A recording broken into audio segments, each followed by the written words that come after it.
Ils s'appellent Vincent, Damien, Isabelle, Valérie, William, bien sûr Cyril, évidemment.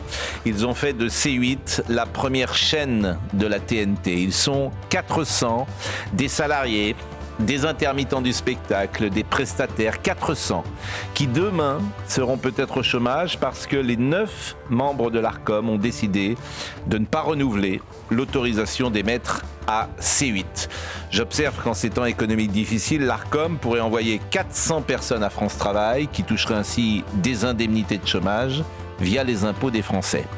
Je pense aussi aux familles de nos amis qui travaillent pour C8, au supplice chinois qu'elles endurent depuis quelques mois puisqu'un recours est déposé devant le Conseil d'État.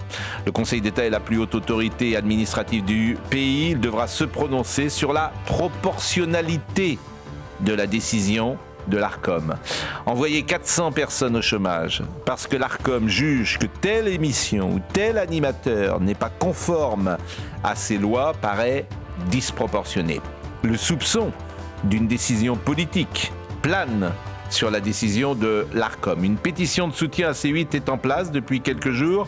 Elle a recueilli près de 400 000 signatures.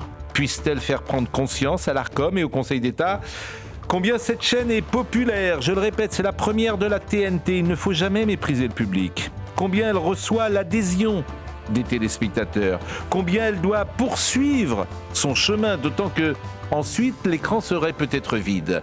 Une chaîne de télévision mise à l'arrêt par une décision administrative, c'est à ma connaissance du jamais vu dans le monde occidental.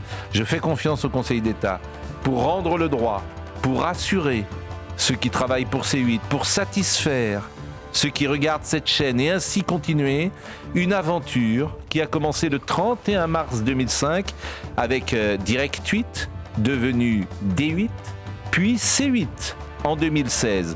Vive C8, soutien à C8, c'est le mot d'ordre. Alors n'hésitez pas, la pétition est en ligne.